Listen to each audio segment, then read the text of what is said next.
छत्रपती संभाजीनगरमध्ये इम्तियाज जलीलांच्या गाडीवर हल्ला, उमेदवारी न मिळाल्याने नाराज कार्यकर्त्यांकडून हल्ल्याचा प्रयत्न, तर जलील यांचा शिरसाट आणि अतुल सावेंवर आरोप, ओवेसी जलील यांच्या भेटीला. अंबरनाथ नगर परिषदेत शिवसेना शिंदेंच्या पक्षाला धक्का देत भाजपची काँग्रेससोबत युती, राजकीय वर्तुळात विरोधकांकडून भाजपवर टीकेची झोड. दरम्यान काँग्रेसच्या प्रदीप पाटलांचं निलंबन.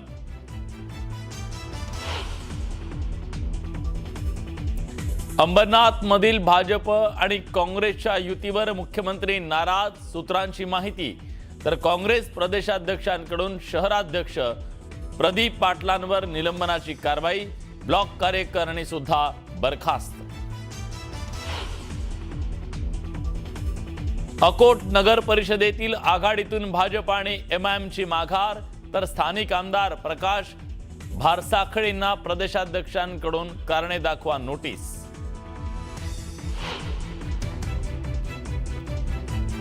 भाजप हा वांझोटा पक्ष, सगळे उपरे बसलेत, त्यांना निष्ठावंतांची कदर राहिली नाही. न्यूज 18 लोकमतला दिलेल्या मुलाखतीत उद्धव ठाकरेंचा भाजपवर हल्लाबोल.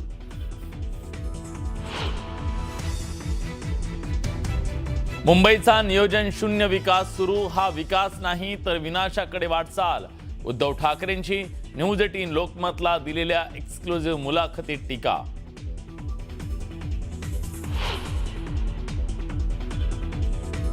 मुंबईत राजू शेट्टींचा ठाकरे बंधूंना पाठिंबा, मुंबईत मराठी माणसाची सत्ता यावी म्हणून समर्थन.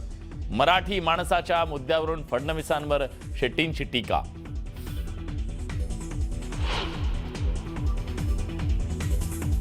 मुंबईतल्या निवडणूक प्रचारात शिवसेनेचे उमेदवार हाजी सालीन कुरेशींवर चाकू हल्ला, बांद्र्यातल्या ज्ञानेश्वर नगर मधला धक्कादायक प्रकार, कुरेशींवर रुग्णालयात उपचार सुरू.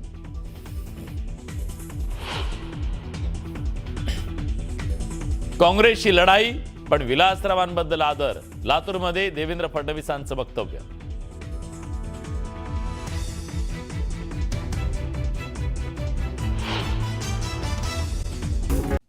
पुढे आता एक सविस्तर बातमी पाहूया. अंबरनाथ नगर परिषदेमध्ये शिवसेना शिंदे गटाला भाजपानं धक्का दिलाय.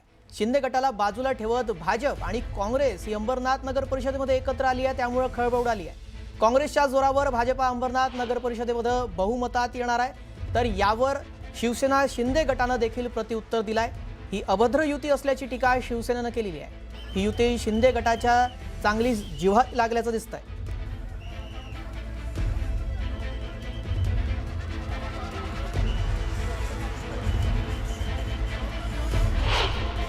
स्वार्थापोटी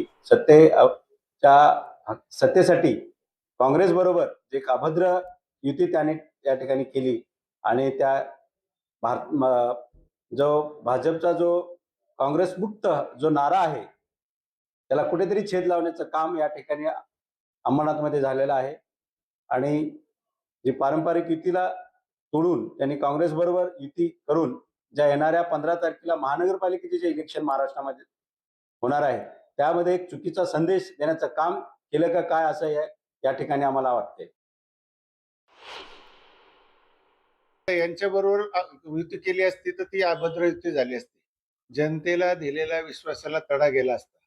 कारण की जनतेला आम्ही सांगितलं होतं ही भ्रष्टाचार आणि भयमुक्त अंबरनाथ करणार. जर यांच्याशी आम्ही युती केली असती तर नक्कीच ही अभद्र युती ठरली असती.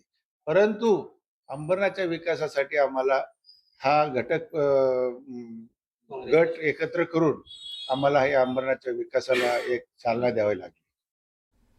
दरम्यान अंबरनाथमध्ये भाजपानं काँग्रेससोबत युती का केली याचं उत्तर भाजप नेतेच देऊ शकतील, अशी प्रतिक्रिया श्रीकांत शिंदेंनी दिली आहे. ऐकूयात.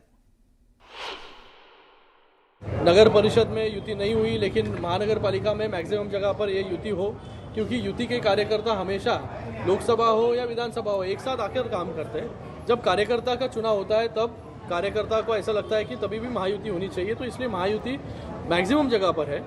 अभी अंबरनाथ नगर परिषद में जो गठबंधन यहाँ पर हुआ है उसके बारे में अगर आप भारतीय जनता पार्टी के वरिष्ठ नेताओं को अगर पूछोगे तो वो अच्छे से आपको जवाब दे पाएंगे कि उन्होंने कांग्रेस के साथ जो है अलायंस क्यों किया. तो मुझे लगता है कि हमेशा शिवसेना ने अंबरनाथ में डेवलपमेंट की राजनीति की है। मीरा भाईंदरमध्ये भारतीय जनता पक्षानं MIM ला पाठिंबा दिला। पुढे मीरा भाईंदरमध्ये म्हणजे फडणवीस ओबीसी भाई भाई आणि आम्हाला ज्ञान देतात। अमरनाथमध्ये काँग्रेस आणि भारतीय जनता पक्ष एकत्र आलेला आहे। आता ते हिरवे नाही काय झाले? मीरा भाईंदर आणि अमरनाथमध्ये ओबीसी आणि काँग्रेस बरोबर त्यांची चुंबाचुंबी जी चाललेली आहे, निकाल लागलेला आहे त्यांचा, मग आता हिरवे नाही झाले? मी जे म्हणतो ना, दुतोंडी गांडूळ आहे आणि त्या पद्धतीनं त्यांचं राजकारण सुरू आहे। त्यांच्यात काही खरं नाही। मला आश्चर्य भारतीय जनता पक्षाचं वाटतं।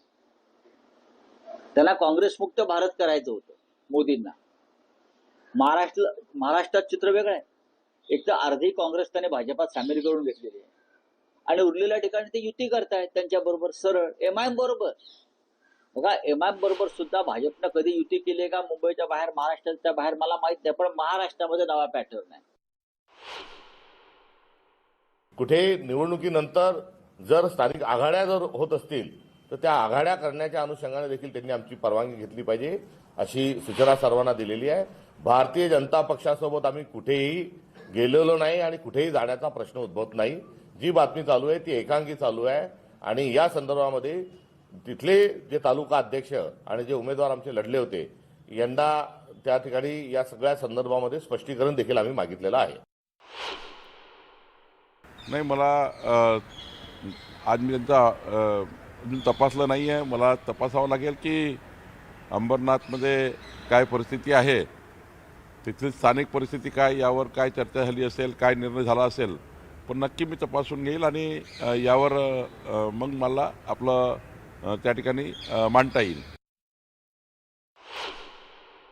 नवीन काहीतरी समीकरण होतील महाराष्ट्रामध्ये या महापालिकेनंतर, कारण महायुतीमध्ये काय झालेलं आहे, ही नुराकुस्ती सुरू आहे। म्हणजे त्यांनी विरोधकांची सुद्धा स्पेस व्यापायचा, बरोबर त्यांनी विभागणी केलेली आहे। भाजपने हिंदू मतांना हे करायचं, अजित पवारांनी मुसलमानांना करायचं, मिंद्यानी मधल्यामध्ये ना घरकाना घाटका जे मिळेल ते आपलं, असं मिंदे आहे। लाचार शिरोमणी मिंदे आहे, त्याच्यामुळे तो ना इधर का ना उधर का। आणि आता तर अंबरनाथमध्ये मला वाटतं त्यालाच फेकून दिलेलं आहे आणि भाजप आणि बाकीचे एकत्र झाले। काँग्रेस पण तिकडे गेलेली आहे। आता काय सांगाल, हिंदुत्व सोडलं भाजपने? अंबरनाथमध्ये जिकडे शिवमंदिर आहे त्या शिवमंदिराच्याच ठिकाणी भाजपने हिंदुत्व का सोडलं? दरम्यान अंबरनाथमध्ये स्थानिक पातळीवर हातमिळवणी भाजपा आणि काँग्रेसने केलेली असली तरीही आपण पक्षश्रेष्ठींचं त्याबाबतचं मत ऐकलं, त्यांना याबाबत माहिती नाही। पण आता काँग्रेसने यावर कारवाई देखील केली आहे। काँग्रेसची प्रदीप पाटील यांचं निलंबनाची त्यांची कारवाई करण्यात आलेली आहे। प्रदीप पाटील हे अंबरनाथचे काँग्रेसचे शहराध्यक्ष आहे आणि त्यांच्यावर ही कारवाई करण्यात आलेली आहे। अंबरनाथमधील ब्लॉक कार्यकारिणी देखील बरखास्त करण्यात आली आहे। काँग्रेस प्रदेश अध्यक्ष हर्षवर्धन सपकाळ यांनी ही कारवाई केलेली आहे। मोठी कारवाई काँग्रेस प्रदेश अध्यक्षांकडून ही करण्यात आलेली आहे। अंबरनाथमधील ब्लॉक कार्यकारिणी देखील बरखास्त करण्यात आली आहे।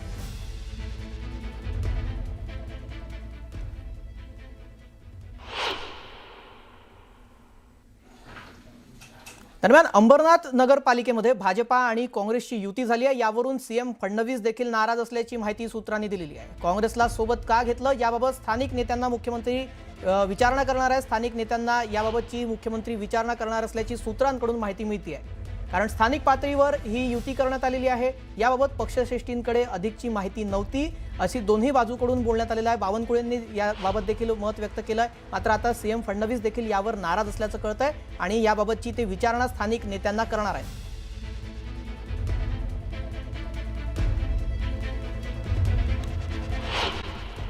आणि दुसरा प्रश्नाचा मी उत्तर देणार आणि दुसरं असं की तुम्ही एकतर्फी निर्णय घेताय असं त्यांचा आरोप आहे। त्यांचा आरोप आहे घेतलं मी जोपर्यंत माझ्या पार्टीचे अध्यक्ष बॅरिस्टर असदुद्दीन अवैसी साहेबांचा विश्वास इम्तियाज जलीलवर आहे, बाकीच्या लोकांना मी काहीही भीक घालणार नाही। त्यांना जे बोलायचं आहे बोलू द्या। जोपर्यंत ओवैसी साहेब माझ्यावर विश्वास ठेवलेले आहे, मी त्याप्रमाणे मजलिस पार्टीला पुढे नेण्यासाठी सगळं काही प्रयत्न। आरोप कलीम कुरेशी यांच्यावर आहे का? त्यांचं असं म्हणणं आहे की तुमचेच लोक हल्ला करतात आणि तुम्हाला प्रसिद्धीसाठी हे तुम्ही केलाय।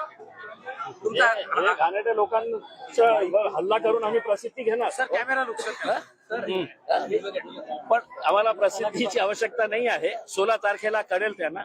पण नाव कलीम कुरेशीने हे सगळं घडून आणलंय का कुणी हे मी सांगितलेलं आहे ना. कलीम कुरेशी, त्याचा भाव, त्याचे मुलगे, त्यांचे मुले आणि त्यांच्या सोबत जे जे काही होत आहे गुंड प्रवृत्तीचे लोक, ते पोलिसांनाही माहित आहे. सीसीटीव्ही फुटेज मध्ये सगळं दिसत आहे. मीडियावाल्यांनी सगळं शूट केलेलं आहे. अतुल सावे आणि भागवत कराड याच्या पाठीमागे कसे आहेत? नाही, हे लोक तुम्ही युट्यूबवर जाऊन बघा. या माणसाची जवळी कुणाच्या सोबत आहे. ते एकनाथ शिंदे साहेबांचे जितके इकडचे पदाधिकारी आहे त्यांच्या सोबत फिरणारा तो माणूस. कारण त्यांचे सगळे 2 नंबरचे धंदे आहे. ते 2 नंबरच्या धंद्याला संरक्षण देण्यासाठी हे यांच्या मागे पुढे फिरत असतात. स्पष्टपणे सांगितलेलं आहे. तर निवडणुकीत जर असं होत असेल तर कसं होईल? आता असं झालं तर तुम्हाला काही लागलंय का? तुमच्यावर हमला झालाय जसं तसं होणार.